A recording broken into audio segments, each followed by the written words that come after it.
أشهد أن لا إله إلا الله وحده لا شريك له وأشهد أن محمدا عبده ورسوله أما بعد فأعوذ بالله من الشيطان الرجيم بسم الله الرحمن الرحيم الحمد لله رب العالمين الرحمن الرحيم مالك يوم الدين إياك نعبد وإياك نستعين اهدنا الصراط المستقيم صراط الذين أنعمت عليهم غير المغضوب عليهم ولا الضالين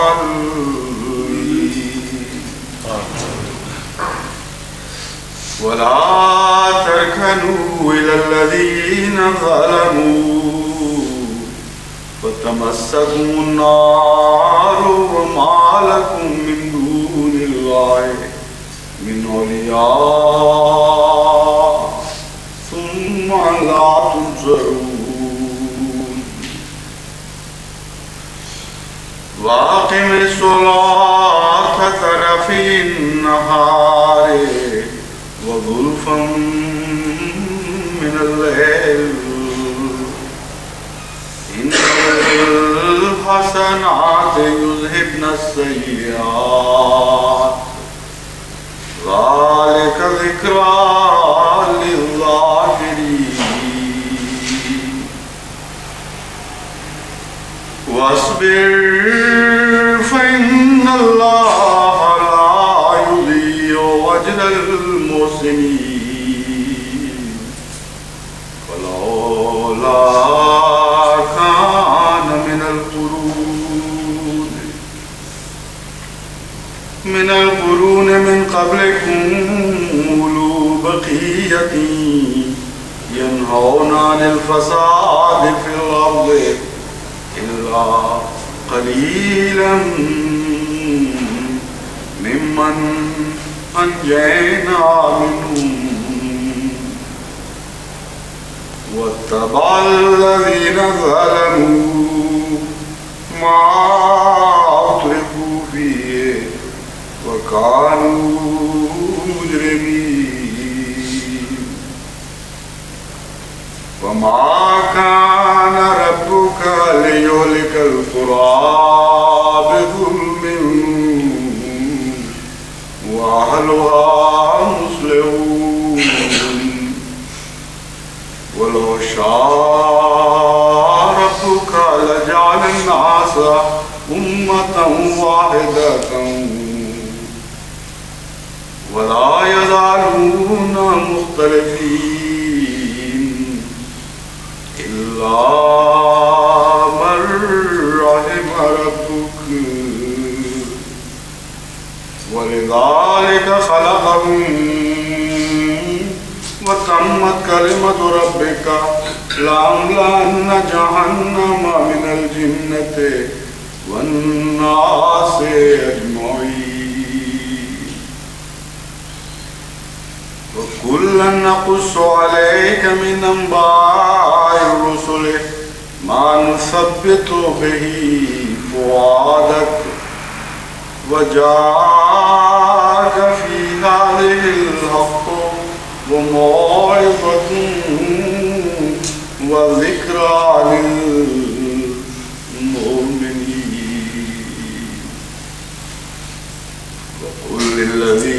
الذين لا يؤمنون اعملوا على مكانتكم إنا عاملون وانتظروا إنا منتظرون ولله غيب السماوات والأرض وإليه يرجع الأمر كله فاعبده وتوكل عليه وما ربك بغافل عما تعملون.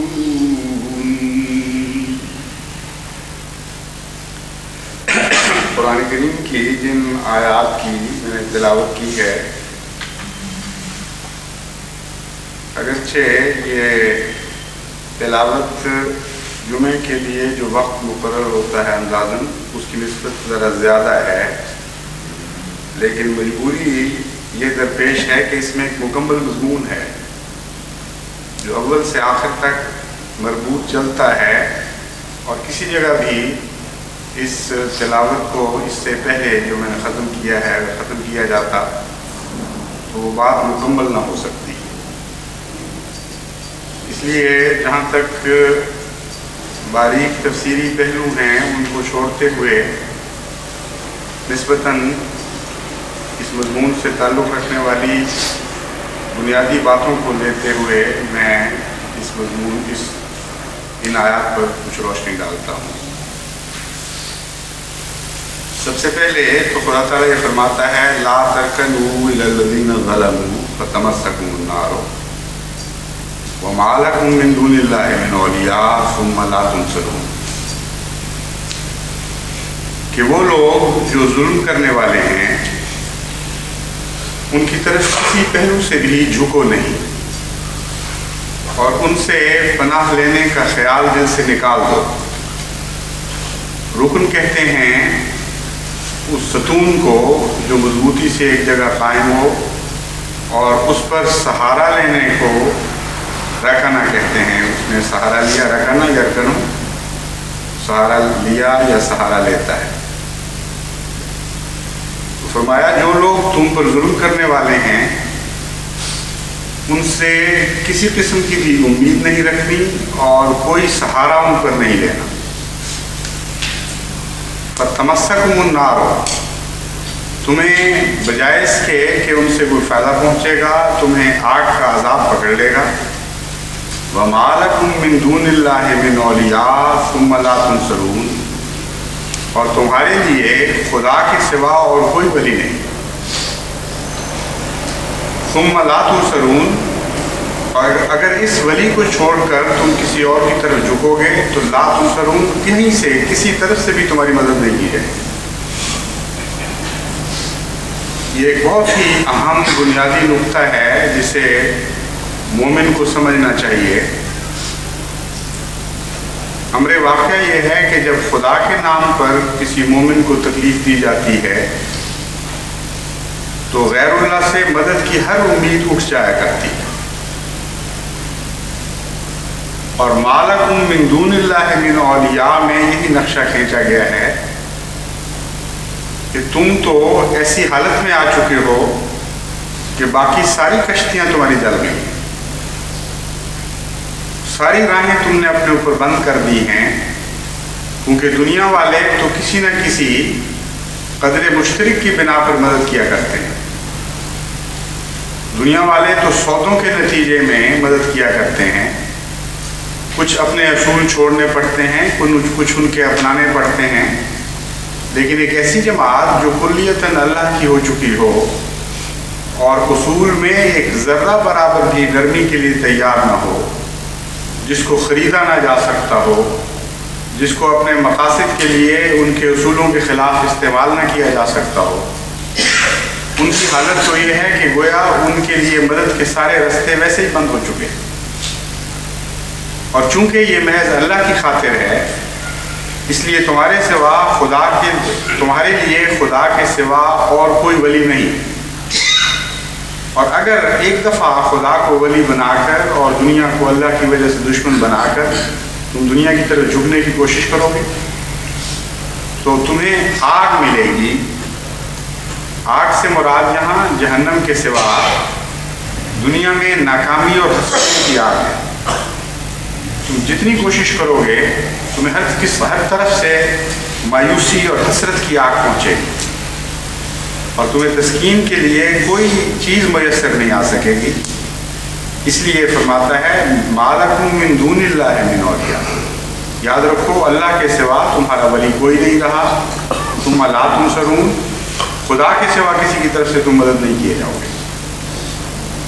یہاں مرتدین کا بھی ذکر آ گیا. لا ترکنوا الی الذین ظلموا میں اس خیال سے کہ ہم ان کے عذاب سے بچ جائیں. خدا کے دشمنوں کی طرف جھک جانے سے کا معنی یہ بھی ہے کہ ارتداد اختیار کر لو, ان کے ساتھ جا ملو. فرمایا اس صورت میں بھی امر واقعہ یہ ہے کہ تمہارا کوئی حقیقی مددگار نہیں بن سکتا خدا کے سوا, اور اللہ سے جب وہ آگ دینے کا کسی کو فیصلہ کرے تو دنیا کی کوئی قوم بچا نہیں سکتی. لا تنصرون سے مراد یہاں یہ ہوگی. یہ تو ہے منفی حصہ, کیا نہیں کرنا. اب کرنا کیا ہے؟ کوئی عمل کی تعلیم بھی تو ہونی چاہیے. فرماتا ہے اقم الصلاۃ طرفی النہار وزلفا من اللیل. عبادت کرو, نمازوں کو قائم کرو دن کے دونوں طرف بھی اور رات کے ایک حصے میں بھی اور رات کے آخری حصے یعنی ایک کنارے پر بھی. ان الحسنات یذھبن السیئات. یاد رکھو حسنات برائیوں کو دور کر دیا کرتی ہیں. ذالک ذکریٰ للذاکرین. اس بات میں ایک بہت بڑی نصیحت ہے, نصیحت پانے والوں کے لیے اور نصیحت کرنے والوں کے لیے. اب بات تو یہ بظاہر بڑی عجیب لگتی ہے اور دشمن ہمیشہ اس بات سے تعجب بھی کیا کرتا ہے کہ جب ہم کہتے ہیں تمہارے لیے تمہارا لائحہ عمل کیا ہے, تم مقابل پر کیا تجویز کر رہے ہو, تو تم لوگ آگے سے کہہ دیتے ہو کہ ہم تو دعا کرتے ہیں اور عبادت کرتے ہیں. اور سننے والا بڑے تعجب سے دیکھتا ہے کہ بڑی بے وقوف قوم ہے, بڑے جاہل لوگ ہیں. دنیا ہر قسم کی تدبیریں کر رہی ہے, ہر قسم کے دکھ پہنچانے کے سامان کر رہی ہے اور ہر قسم کے ہتھیاروں سے لیس ہے. اور یہ عجیب جاہلوں کی قوم ہے. جب ہم ان سے کہتے ہیں کہ کچھ ہاتھ ہلاؤ, کچھ جواباً کارروائی کرو, جواب یہ دیتے ہیں کہ جی ہم تو عبادت کر رہے ہیں. اور یہی حالت قرآن کریم بھی پیش کر رہا ہے. فرماتا ہے اس کا حل یہ ہے ان ساری مصائب کا, ان ساری مصیبتوں کا, اقم الصلاۃ طرفی النہار. اپنے دن کو بھی عبادتوں سے گھیر لو. طرفی النہار کا مطلب ہے گھیر لو, سارے دن پر تمہاری عبادتیں پھیل جائیں. وزلفا من اللیل. اور رات کا ایک حصہ بھی عبادت سے زندہ کرو. ان الحسنات یذھبن السیئات. اور یہ قانون یاد رکھو کہ ہمیشہ حسن بدیوں کو کھا جایا کرتا ہے. یہاں جو یہ فرمایا کہ ذکر للذاکرین, اس میں کون سی نصیحت ہے؟ یہ تو سب کو پتہ ہے کہ دن کے بعد رات آتی ہے اور رات کے بعد دن آتا ہے, اور یہی قانون ہے, یہی ہمیشہ سے انسان دیکھتا چلا آیا ہے. اس میں خاص نصیحت کون سی ہے؟ اس نصیحت کی کنجی ہے ان الحسنات یذھبن السیئات میں, کہ تم یہ نہ سمجھو کہ یہ اتفاقی باتیں ہیں. اندھیرا کبھی دن کو کھا جاتا ہے اور کبھی دن اندھیرے کو کھا جاتا ہے. فرمایا غور کرو, اندھیرے کی تو کوئی حقیقت نہیں. یہ ہمیشہ روشنی ہوتی ہے جو رات تاریکی کو کھایا کرتی ہے, اور روشنی کے نہ ہونے کا نام اندھیرا ہے. اس لیے یہ نہ سمجھو کہ یہ اتفاقی حادثات ہیں, اسی طرح چلتا چلا آ رہا ہے, کبھی اس کی باری اور کبھی اس کی باری. ان معنوں میں نہیں ہے, بلکہ امر واقعہ یہ ہے کہ جب نیکیاں اٹھ جاتی ہیں تو ان کے نہ ہونے کا نام تاریکی ہے. اور جب نیکیاں واپس آ جاتی ہیں تو تاریکی کے لیے بھاگنا مقدر ہے، اس کے سوا تاریکی کوئی بھی مقابلہ نہیں کر سکتی ہے روشنی کا۔ تو فرمایا اپنے دنوں کو، اپنے وجود کو روشنی سے بھر دو، کیونکہ تمہارے مقابلے پر تاریکی ہے، اور روشنی عبادت الہی سے نصیب ہوتی ہے۔ فرمایا اپنے دن بھی روشن تر کرو اور اپنی راتیں بھی روشن کر دو، اور پھر دیکھو کہ تمہارے مقابل کی ساری تاریکیاں ظاہر ہو جائیں گی۔ وَاصْبِرْ فَإِنَّ اللَّهَ لَا يُضِيعُ أَجْرَ الْمُحْسِنِينَ، لیکن اس کے لیے صبر کی ضرورت ہوتی ہے۔ یہ ٹھیک ہے راتیں ٹلتی ہیں، لیکن فرماتا ہے کہ بعض دفعہ راتیں بڑی بوجھل بھی ہو جایا کرتی ہیں، اور روشنی آتی تو ہے اور اندھیرے کو نور میں بدل دیتی ہے، لیکن جو لوگ دکھوں سے گزر رہے ہوتے ہیں ان کے لیے لمحہ لمحہ ایک عمر لگتا ہے گزر گئی۔ اس لیے صبر کی تعلیم ساتھ دی، کیونکہ قرآن کریم تو سلوگنزم پیدا نہیں کرتا، محض یہ دعویٰ کر کے کہ تم جیتو گے، تم جیت گئے، تم روشنی ہو اور دشمن اندھیرا ہے۔ یہ باتیں کر کے قرآن کریم تسلیاں دے کر چھوڑتا نہیں ہے، بلکہ جس لاہ عمل کے اوپر داخل کرتا ہے انسان کو، اس لاہ عمل کے خطرات سے بھی آگاہ فرماتا ہے۔ فرماتا ہے کہنے کو تو آسان بات ہے کہ جو صبح ہوئی اور رات ڈل گئی، لیکن جنہوں نے دکھوں کی رات کاٹی ہو ان کو علم ہوتا ہے کہ کتنی مصیبتوں کے بعد، کتنے انتظار کے بعد وہ صبح طلوع ہوئی تھی جس کے لیے وہ آنکھیں لگائے بیٹھے تھے۔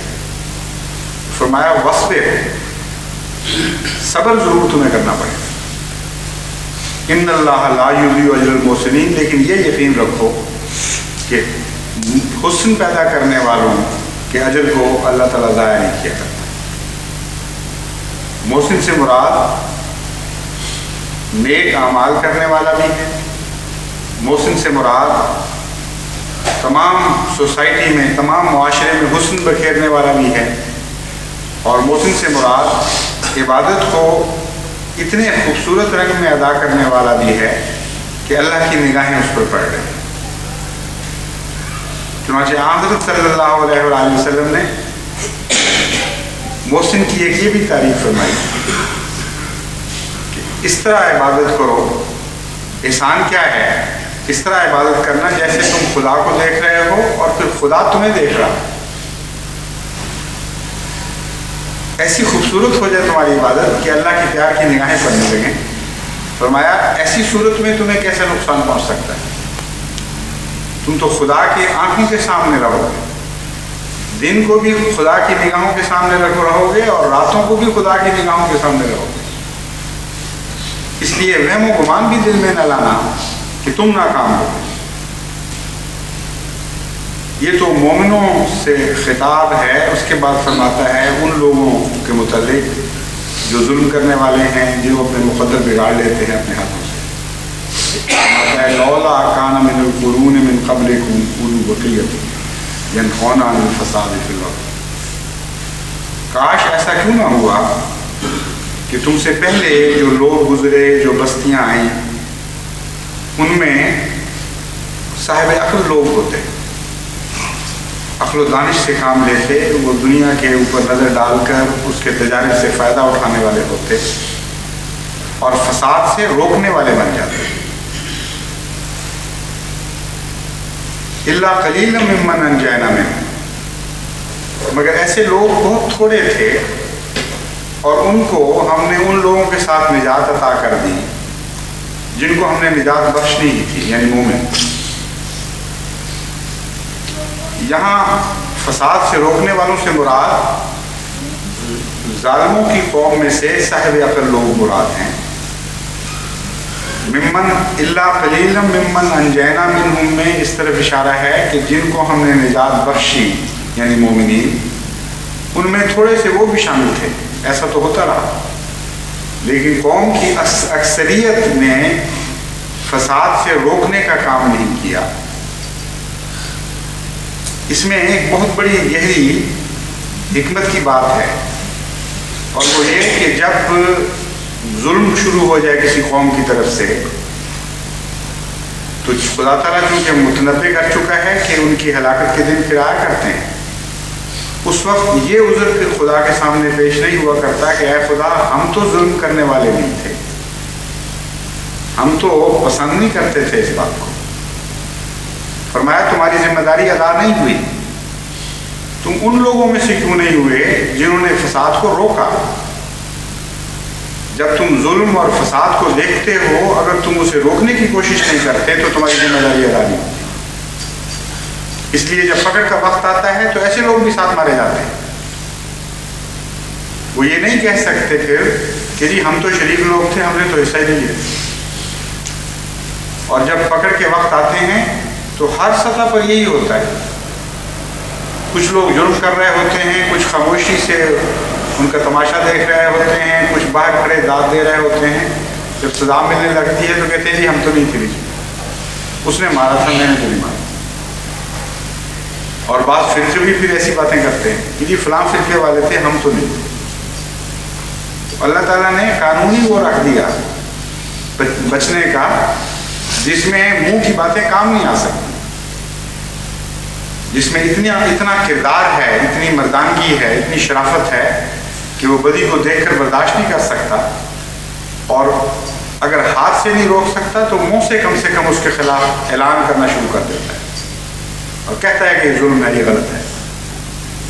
تو ینہونا سے مراد یہ نہیں ہے کہ ان کو طاقت بھی ہے ضروری، فرماتا ہے اگر وہ منہ سے ہی کہنا شروع کر دیں کہ ہے ظلم اور یہ مناسب نہیں ہے، یہ نہیں ہونا چاہیے، تو اس کے نتیجے میں بھی اللہ تعالیٰ ایسے لوگوں کو ان لوگوں کے ساتھ بخش دیا کرتا ہے اور نجات دیتا ہے جن کو نجات دینے کا اس نے پہلے سے فیصلہ کیا ہوا ہے۔ وَاتَّبَعَ الَّذِينَ ظَلَمُوا مَا أُتْرِفُوا فِيهِ وَكَانُوا مُجْرِمِينَ۔ اور وہ لوگ جو ظالم ہیں، یہ تو شرفاء کا حال ہے قوم کا، خاموش رہے اور روکا رہے، اور جو ظالم ہیں وہ جو خدا نے ان کو نعمتیں آسائشیں دی ہوئی تھیں ان میں وہ ڈوبتے چلے گئے، وہ کانوا مجرمین، اور وہ مجرم تھے اس حالت میں، انہوں نے ہماری نعمتوں سے فائدہ اٹھانے کی کوشش کی جو ان کا حق نہیں تھا۔ مجرم کے لیے تو اللہ تعالیٰ نے نعمتیں پیدا نہیں کی۔ جب خدا کی نعمتوں کو کوئی بگاڑتا ہے اور جرم کرتا چلا جاتا ہے تو اس کا استحقاق ختم ہو جاتا ہے۔ وَمَا كَانَ رَبُّكَ لِيُهْلِكَ الْقُرَىٰ بِظُلْمٍ وَأَهْلُهَا مُصْلِحُونَ۔